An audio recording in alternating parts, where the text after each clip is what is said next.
हम तो खुद डूबे सनम, मगर साथ में दो चार को लेकर डूब गए। दरअसल ये कहावत ऋषुश्री के लिए है। और कौन ऋषुश्री? वही जो बाबुओं के बाबू निकले और अफसरों की जेब गर्म करने वाला भ्रष्ट ठेकेदार निकला।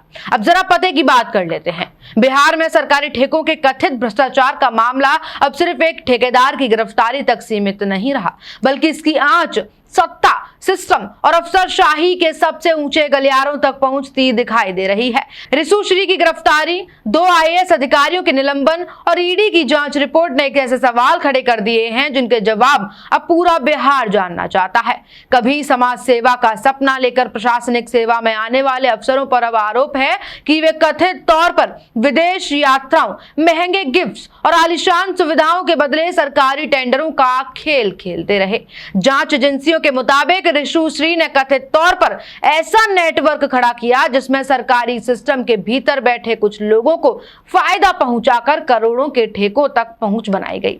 अब सवाल सिर्फ इतना नहीं है कि ऋषुश्री कौन है, बल्कि सवाल यह है कि आखिर उसके पीछे कौन था, कौन थे वो लोग जिनके संरक्षण में एक ठेकेदार पर अरबों के नेटवर्क खड़े करने का आरोप लग रहा है। और अगर ईडी बार बार जानकारी मांग रही थी तो जवाब देने में देरी क्यों हुई? ईडी की जांच में सामने आए डिजिटल साक्ष्य, व्हाट्सएप चैट्स, कथित विदेश यात्राओं के खर्च और टेंडर आवंटन से जुड़े आरोपों ने कई विभागों के अफसरों की बेचैनी बढ़ा दी है।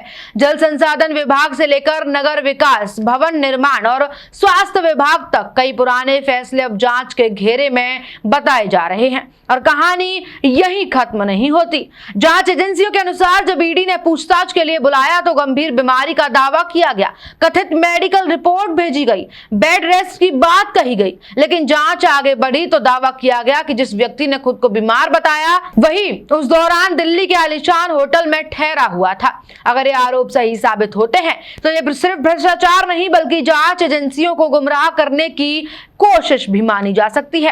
अब बिहार की राजनीति में भी हलचल है, आरोप प्रत्यारोप तेज है, विपक्ष सवाल पूछ रहा है, सरकार कार्रवाई की बात कर रही है। लेकिन सबसे बड़ा सवाल अभी भी यही है, क्या सिर्फ ऋषुश्री की कहानी है या फिर उस सिस्टम की कहानी जहां कथित तौर पर टेंडर, ताकत, पैसे और प्रभाव का ऐसा गठजोड़ बना जिसने सरकारी व्यवस्था को ही कटघरे में खड़ा कर दिया। फिलहाल जांच जारी है, आरोप गंभीर हैं, लेकिन अंतिम सच जांच एजेंसियों की रिपोर्ट और न्यायिक प्रक्रिया पूरी होने के बाद ही सामने आएगा। लगातार ऋषुश्री पर आरोप लगाए जा रहे हैं, लगातार ऋषुश्री चर्चाओं का केंद्र बने हुए हैं। लगातार पुलिस के आमन जामन के बाद अब देखना यह होगा कि अंतिम फैसला क्या आता है, पूरी प्रक्रिया कैसी रहती है और नया अपडेट क्या आता है। अपडेट जानने के लिए बने रहिए मेरे साथ, देखते रहिए अपडेट इंडिया में, आपके साथ कृपा उपाध्याय।